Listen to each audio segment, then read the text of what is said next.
Assalamualaikum warahmatullahi wabarakatuh. Halo, selamat pagi. Masih semangat ya? Kita kembali lagi belajar matematika peminatan di kelas 11. Ini bersama saya Eni Kristini. Meskipun tahun ajaran ini kita lalui dengan luar biasa, karena pandemi masih melanda, maka pembelajaran dilaksanakan dengan daring. Kali ini kita akan mempelajari materi trigonometri. Bagian pertama yang akan kita pelajari adalah persamaan trigonometri.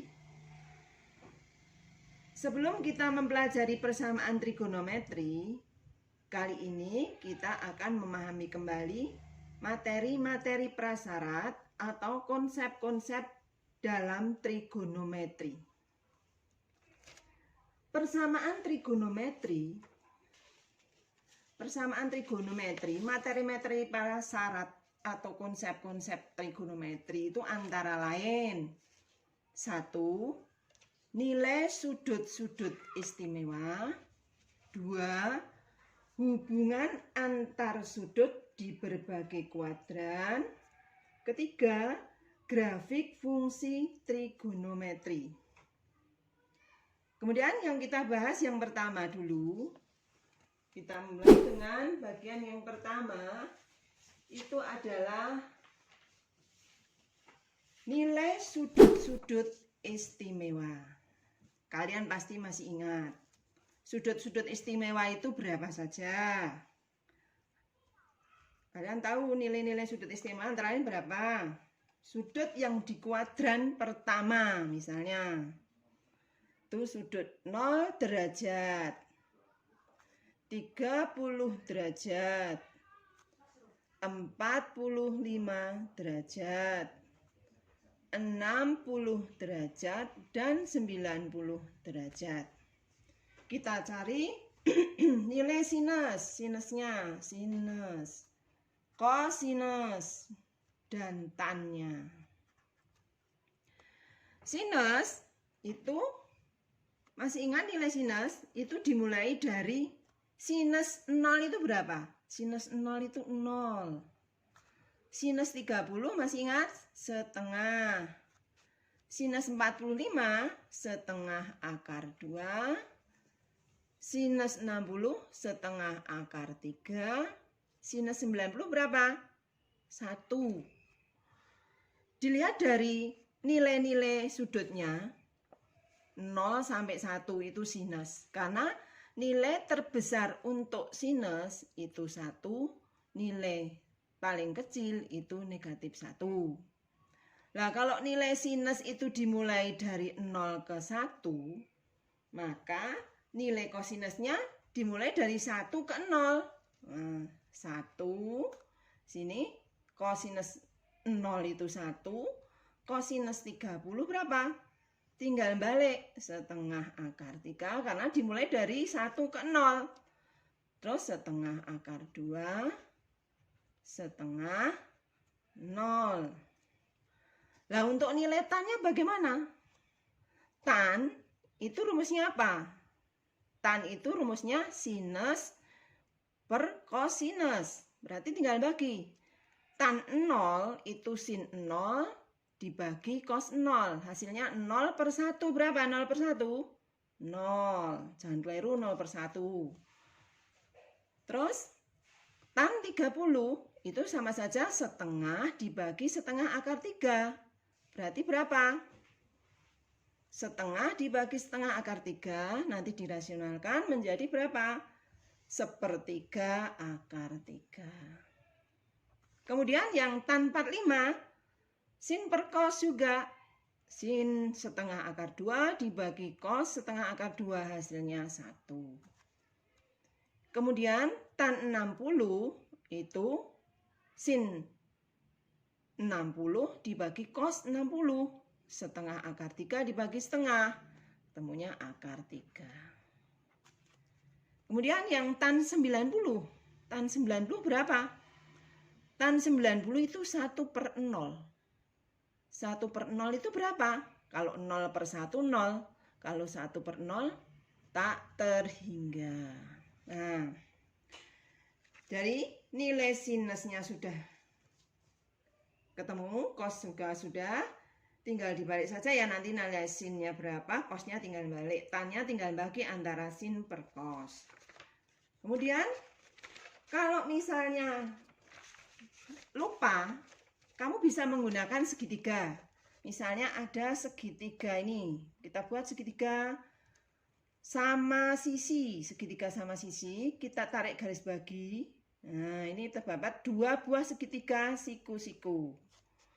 Nah, segitiga sama sisinya sudah ketemu, kita buat nilai perbandingannya. Sini sudutnya 30, sini 60, sini 2, sini akar 3, sini 1. Tinggal melihat saja. Sinus 30, sisi depan per sisi miring. Demi, ya toh, 1/2. Oh, ini cocok. Kok sinus 40, sinus 60. 60 sisi samping per sisi miring. Sinus 60 berapa? Ini 1 per akar 3 atau setengah akar 3. Jadi tinggal mencari pakai segitiga sama sisi yang 30 derajat sama 60. Terus yang untuk segitiga sama kaki, misalnya untuk sudut 45. Masih ingat enggak ya? Ini 45 derajat berarti sini 1, sini 1, sini akar 2. Kalau 45 gampang. Sin 45 berapa? Tinggal 1 per akar 2. Cos 45 berapa? 1 per akar 2. Jadi untuk segitiga ini bisa mencari sudut-sudut istimewa di kuadran pertama. Kalau sudah paham tentang nilai sudut-sudut istimewa, mari kita lanjutkan ke poin yang kedua, yaitu hubungan antar sudut di berbagai kuadran. Hubungan antar sudut di berbagai kuadran. Ada berapa kuadran dalam satu lingkaran penuh, satu putaran penuh?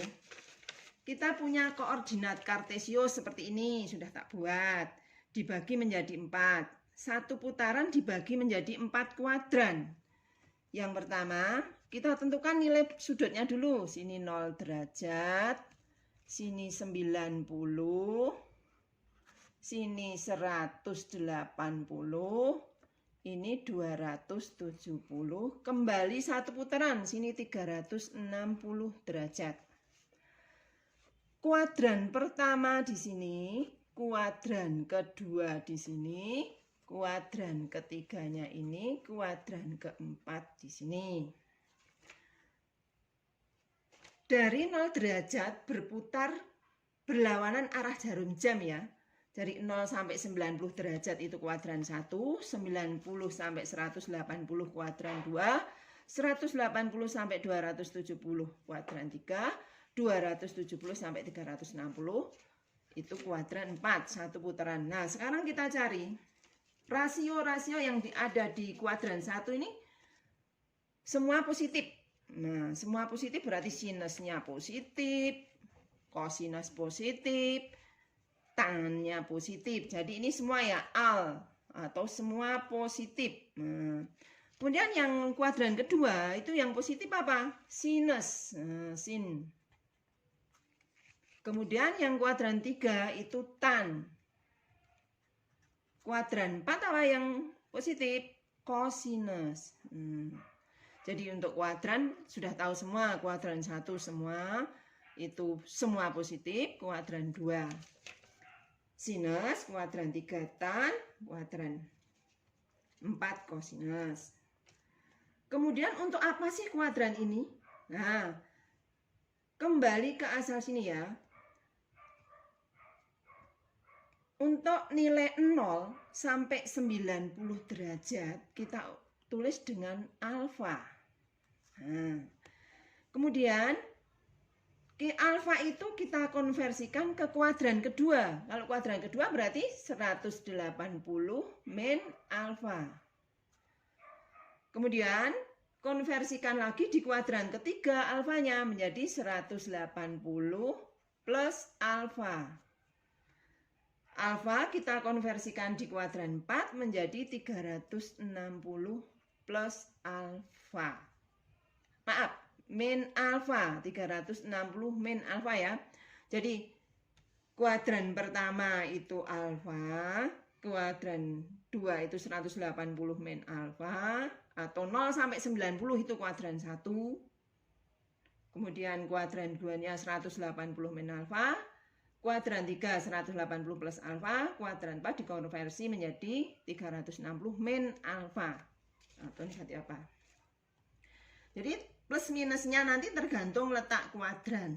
Sekarang kita ambil contoh. Misalnya sinus, contoh ya, contoh. Sinus 30 derajat. 30 derajat tadi berapa sinus 30? Setengah. Karena masih di kuadran 1. Kemudian misalnya sinus 120 derajat. Berapa sinus 120 derajat? Itu sama saja sinus 180 min berapa? 180 dikurangi berapa? Dikurangi 60. Nah, 180 dikurangi 60 ketemunya berapa? 120. Nah, sama saja ini di KW berapa? Sinus 180 min alfa ini. Ini adalah kuadran 2. Nah, sinus di kuadran 2 bagaimana? Positif, berarti sinus 60. Sinus 60 sama dengan setengah akar 3. Nah, ini. Misalnya lagi. Sinus 120. Nah, sinus 120. Itu sama saja sinus 180. Boleh kita gunakan yang ditambah. Ditambah 30 atau plus 30. Lah, 180 plus 30 ada di kuadran berapa? Dilihat dari itu. Ada di KW 3. Ada di kuadran 3. Sinus di kuadran 3 bagaimana? Negatif. Berarti negatif karena ini di KW 3. Sin 30. Sin 30 tadi berapa? Setengah. Berarti negatif setengah. Kemudian misalnya lagi. Sinus 300. Misalnya sin 300. Sin 300. Berapa sin 300? Sama dengan sinus. Berapa? Berarti 300 itu sama saja 360 dikurangi 60. Nah, itu di KW berapa?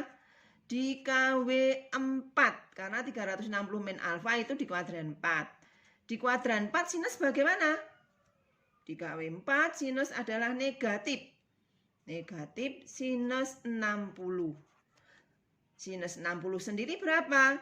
Setengah akar 3. Berarti hasilnya negatif setengah akar 3. Dari contoh ini, kalian dapat mengkonversi sudut-sudut yang lain dengan menggunakan alfa. Kalian lihat lagi gimana cara penggunaan kalau kita menyelesaikan persamaan trigonometri nanti. Kalau sudah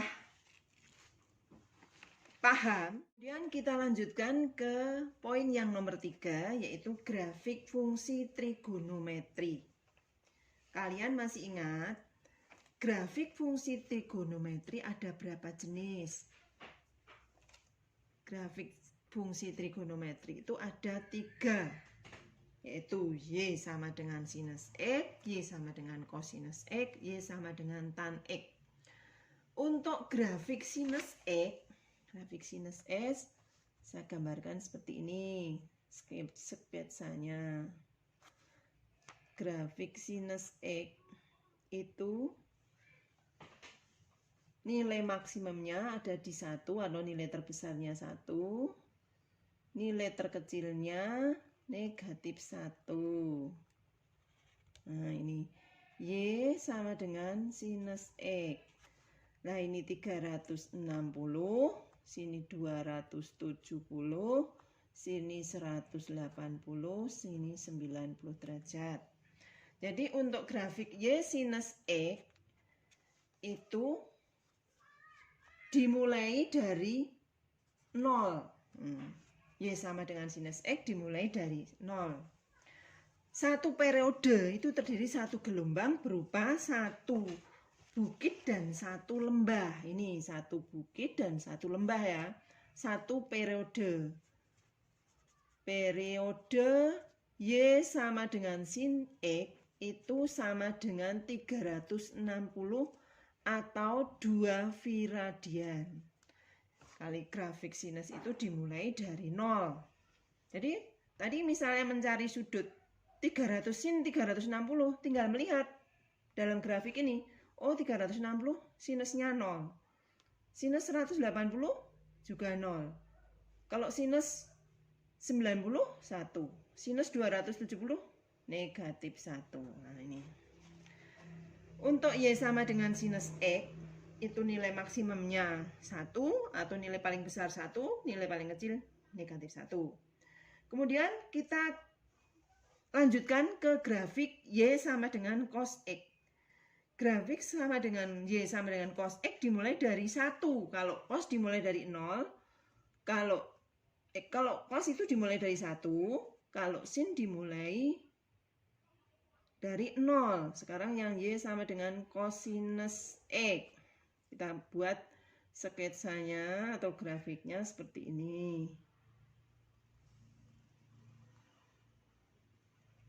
Nah, ini 360, sini 270, sini 180, sini 90. Nah, untuk Y sama dengan cos X itu dimulai dari 1. Ini di kuadran 1, ini kuadran 2 dan 3, ini kuadran 4. Periode satu periodenya juga sama. Untuk sinus sama dengan sinus. Untuk cos Y sama dengan cos X itu periodenya tetap 360 atau 2 viradian. Kemudian, jadi ingat ya, saya ulang lagi, kalau grafik sin dimulai dari 0. Grafik cos dimulai dari 1. Kemudian kita lanjutkan ke grafik Y sama dengan tan X. Kita cari dulu sudut. Besarnya sudut tan 90 derajat itu berapa? Oh, kalau tan 90 derajat itu tadi kira ketemunya tak terdefinisi di sini. Atau tak terhingga ya. Tak terhingga. Sama tan 270 itu juga tak terhingga. Kalau tak terhingga kita buat seperti ini. Namanya apa ini garis putus-putus tuh? Namanya asimtot. Asimtot itu apa? Garis yang terus-menerus mendekati suatu kurva tapi tidak pernah bertemu, namanya asimtot. Ya, jadi periode untuk tan nanti beda. Asimtotnya ada di tan 90 derajat karena tak hingga. Terus 270 juga tak hingga ya. Nah, di sini kita cari yang sudut, misalnya kita ambil sudut tan 45. Tan 45 itu adalah 1. Kita buat sketsanya seperti ini. Nah, ini 1. Kemudian tan 180 itu 0. Kita buatkan gini. Nah, ini 180. Yang 360 juga dimulai dari sini. Nah, seperti ini. Ini Y sama dengan tan X. Jadi beda sendiri. Agak rumit memang yang grafik tan. Tapi cukup sederhana. Periode untuk tan itu 180 derajat. Di 180 derajat itu mempunyai pola yang sama. Di 180 derajat itu mempunyai pola yang sama. Nah, inilah materi prasyarat yang harus dipahami untuk kita besok melanjutkan atau menerangkan materi baru di kelas 11 yaitu persamaan trigonometri, kita harus tahu dulu materi-materi prasyarat yang dibutuhkan nanti di kelas 11. Kalau sudah memahami semua, anak-anak, saya cukupkan sekian. Mungkin kalau masih ada pertanyaan, kita lanjutkan di pertemuan yang berikutnya. Terima kasih. Assalamualaikum warahmatullahi wabarakatuh.